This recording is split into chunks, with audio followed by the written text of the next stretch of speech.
I'm Alex Villarreal with the VOA Special English Technology Report.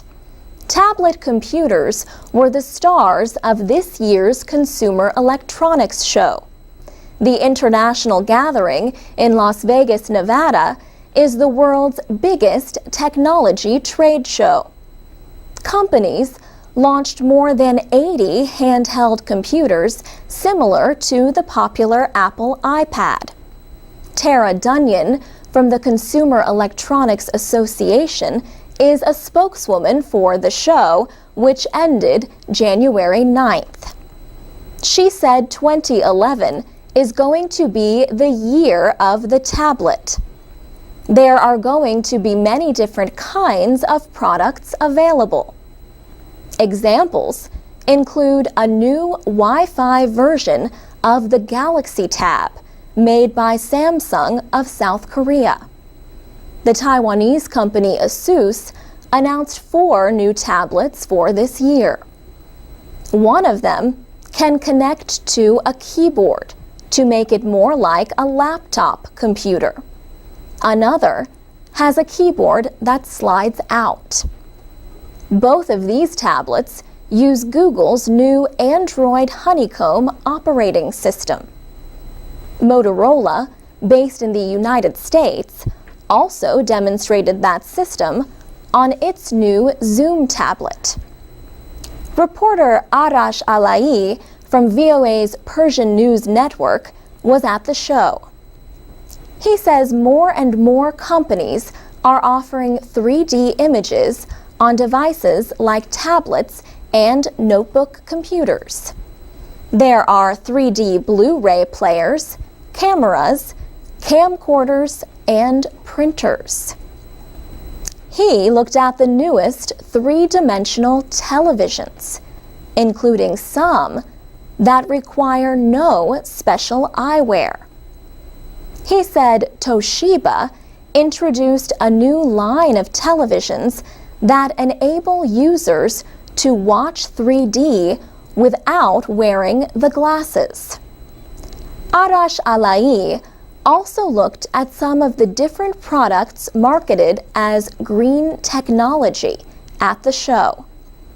He said many companies are selling products that run on solar energy or wind energy to recharge cell phones or other small devices. And speaking of phones, Tara Dunyan says smartphones keep getting smarter.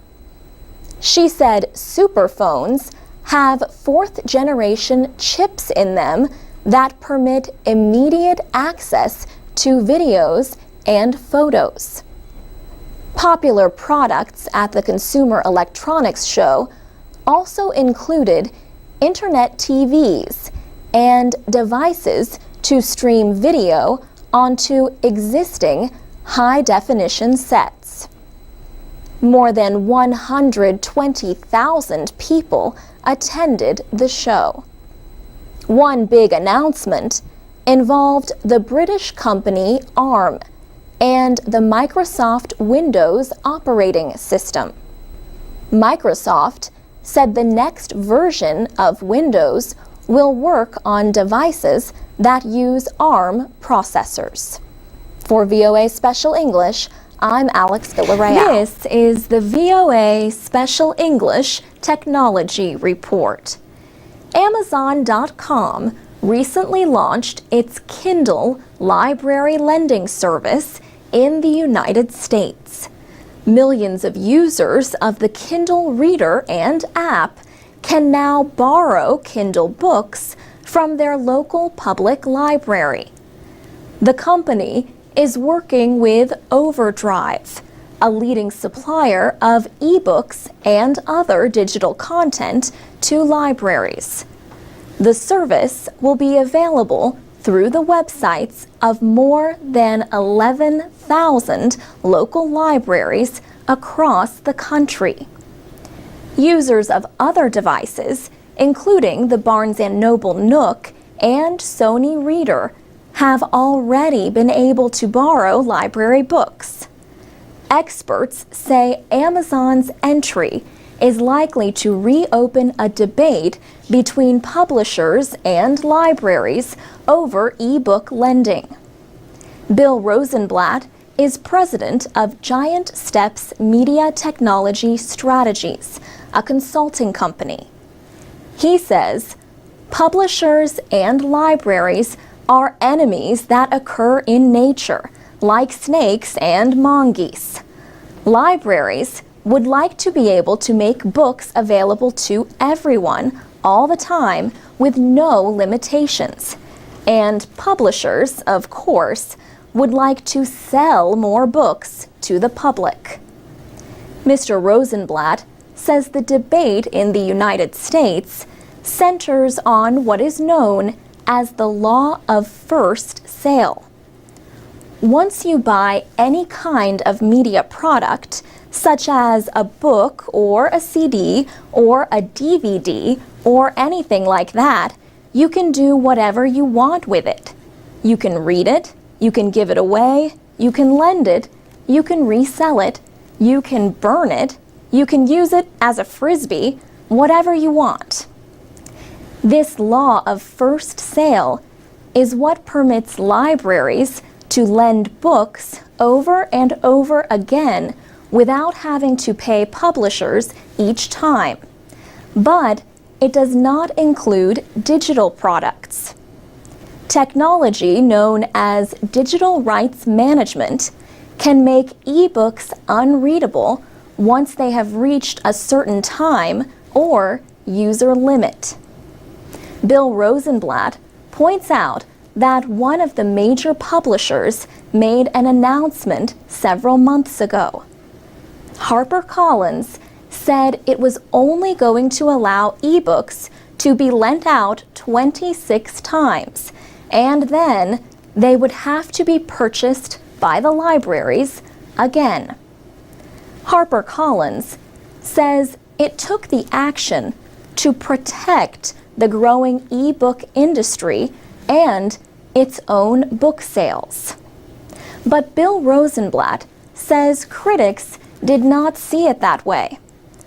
They think because a digital book lasts forever, as long as it's stored somewhere in digital form, that it should be lendable forever. He says the debate over e-book lending will likely end up in court. For VOA Special English, I'm Alex Villarreal.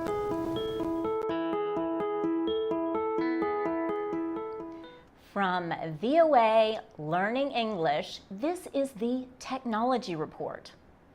The world's largest online retail company, Amazon, has launched its first shopping website in India.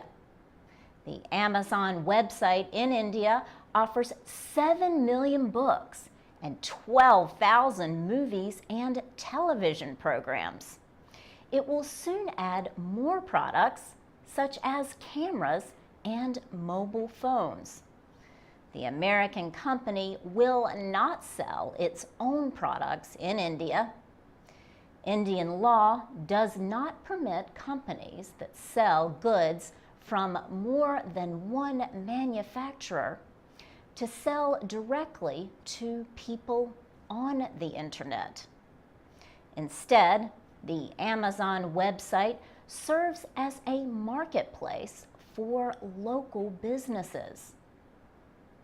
Last year, Amazon launched a site in India which let users compare prices online, but not purchase products. Shabori Das is with the market research company Euromonitor. She says Amazon is entering a market where online shopping is still new, but is expected to grow quickly. She says India is expected to be among the 20 fastest growing internet retailing markets in the world.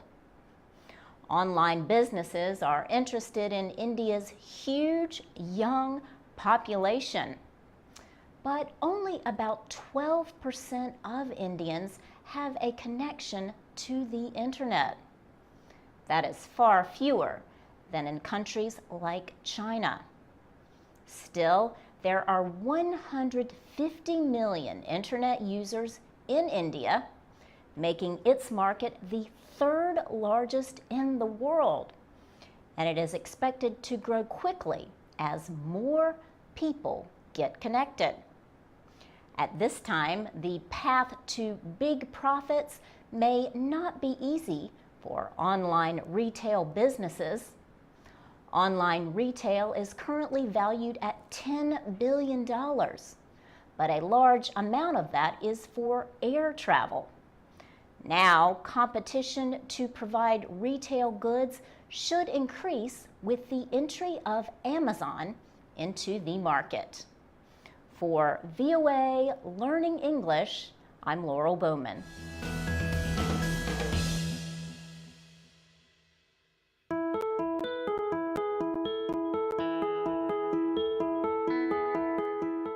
From VOA Learning English, this is the Technology Report.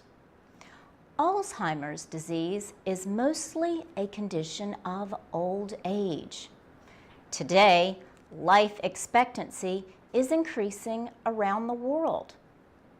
As a result, the number of people affected by Alzheimer's is expected to triple in some countries by 2050. People with this brain disease often have other medical needs that require the services of many healthcare professionals. Caregivers often have a hard time keeping up with all the medical information. More and more often, family members are being called on to help care for loved ones with Alzheimer's. It is a responsibility for which most people are unprepared. That is why the Hebrew Home, a private healthcare group in Riverdale, New York, developed an iPhone and iPad application called Balance. The app offers caregivers advice on recognizing symptoms and on feeding, bathing, and providing a healthy environment for the patient. It can be bought on the internet for $4. The Hebrew Home is a not-for-profit organization that provides care to 75,000 patients in New York City. David Pomeranz is its program development director. He created Balance. Mr. Pomeranz says the Balance app is designed to let users organize information so they can easily keep track of a patient's health. It helps caregivers manage doctor's appointments and share information with doctors about the patient's daily emotional changes. Interest in the app has not been limited to the United States. David Pomeranz says people in other countries are also using it. Software developers are working on a version of Balance for mobile devices using the Android operating system. For VOA Learning English, I'm Laurel Bowman.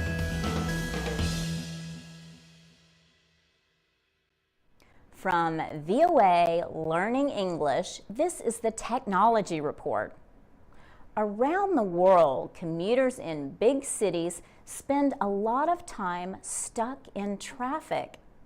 In America, Los Angeles and San Francisco tie for second place on the list of cities with the worst traffic.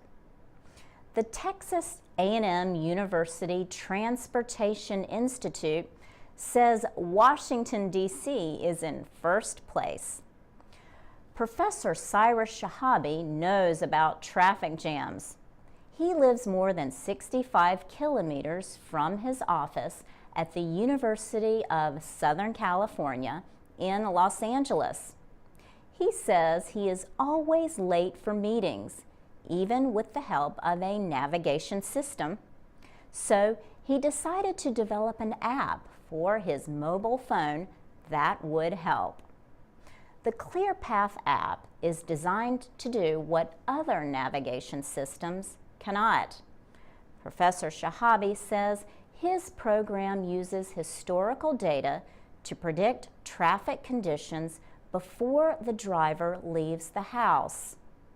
The app uses traffic data gathered for more than 2 years from 9,000 sensors on the roads of Los Angeles.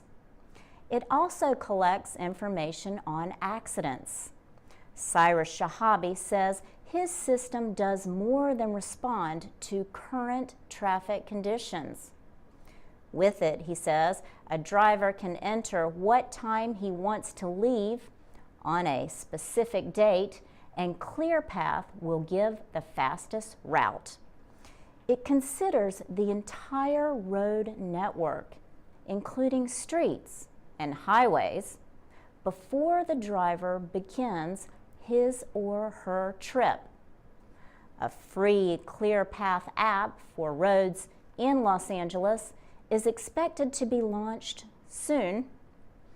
In a year, the computer science professor says he hopes to have ClearPath available around the country, and then in foreign countries after traffic data in other cities is collected. Cyrus Shahabi says he wants to get companies that already have navigation systems, such as Google and Apple, to use the new technology. For VOA Learning English, I'm Laurel Bowman. From VOA Learning English, this is the Technology Report in Special English. Humans are not the only ones who like to use tablet computers.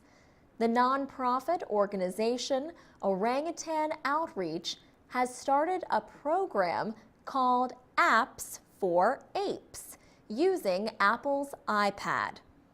Orangutan Outreach was started by Richard Zimmerman 6 years ago. Its goal is to protect orangutans in the wild. The organization launched Apps for Apes 1 year ago. The program introduces the Apple iPad to orangutans in zoos. Apps for Apes has 3 goals. The first is to provide activities for captive orangutans. The second is to raise awareness among zoo visitors about how smart these animals are. The third goal is to urge people to visit Orangutan Outreach's website, redapes.org, to learn how they can help protect wild orangutans. Orangutan Outreach says the iPad is a perfect device for orangutans because of the touchscreen technology. With some assistance, the animals are able to use apps to listen to music, play games, and do other activities. Apps for Apes was first launched at the Milwaukee County Zoo in Wisconsin. It has expanded to more than 10 other zoos and a rescue center for apes in the United States and Canada. And it is growing worldwide. Richard Zimmerman says the program could affect the behavior of orangutans, but it is too early to know. Zoo officials have told him about the apes' reaction to seeing and using iPads. He says young orangutans seem very interested. They go to the device immediately. Females seem to be the quickest learners, and some big males are simply curious about the tablet. They spend time watching it from a distance. For VOA Learning English, I'm Alex. This is the VOA Special English Technology Report. The Hubble Space Telescope continues to make valuable discoveries after more than 20 years in orbit around Earth. Hubble recently showed a fourth moon orbiting Pluto. Astronomers temporarily named it P4. The moon is the smallest to be discovered around the icy dwarf planet.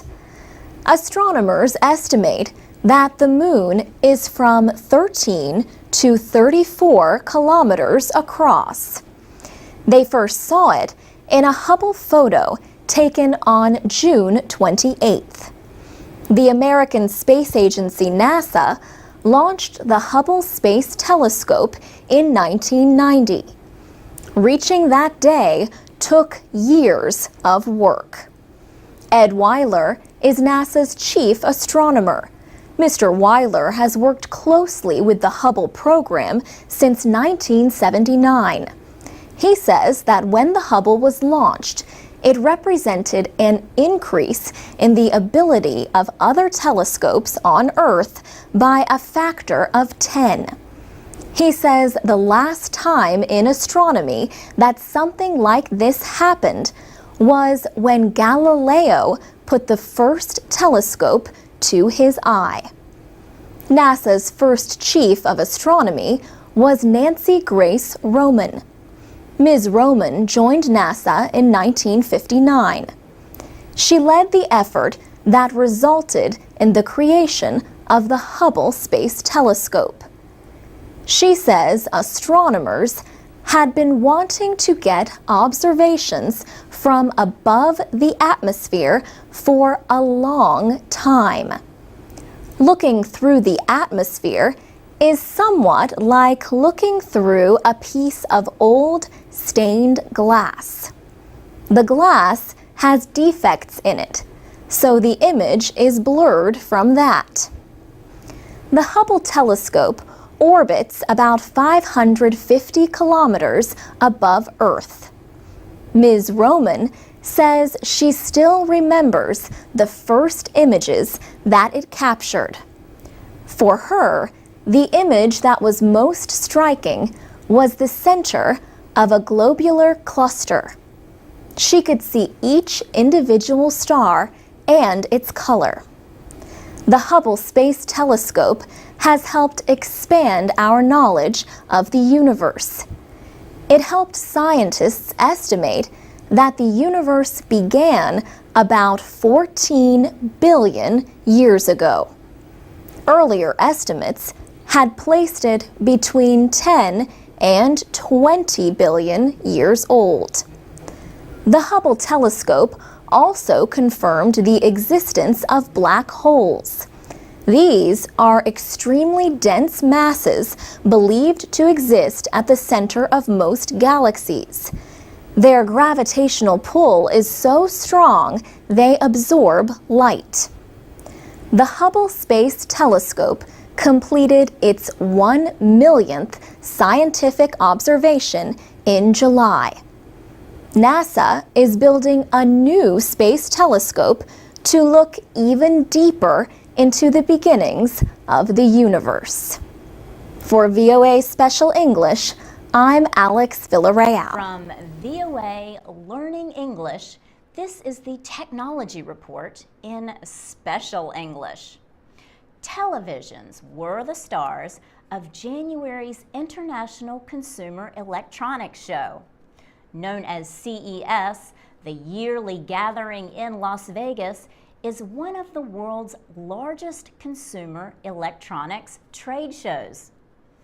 TVs made news this year because they were bigger and better, with some of the most advanced technology ever. Some TVs used a technology called organic light emitting diodes, or OLED. They were thinner, lighter, offered better color, and were brighter than current LEDs. Ultra high definition TVs were also popular. Most of UHD TVs on display used something called 4K technology. It has 4 times more resolution than current HD TVs. And Sharp Electronics showed off a super high-definition TV with resolution that is 16 times greater than that of standard high-definition TVs. Smart TVs this year were smarter. Many offered technology like voice recognition. One TV from the company TCL uses sensors and voice recognition to know who is watching. It then offers programs based on the user.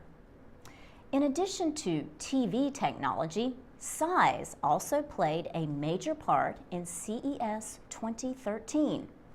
Televisions varied in size from big to bigger, with at least 2 companies, Samsung and Hisense, exhibiting TVs measuring almost 3 meters across. Gary Shapiro is president and CEO of the Consumer Electronics Association, the group that organizes the show. He said CES has more than 20,000 products from over 3,200 companies. But it is more than a trade show. It is a gathering of the brightest minds, industry leaders, and those trying to catch a glimpse of the future. For VOA Learning English, I'm Laurel Bowman.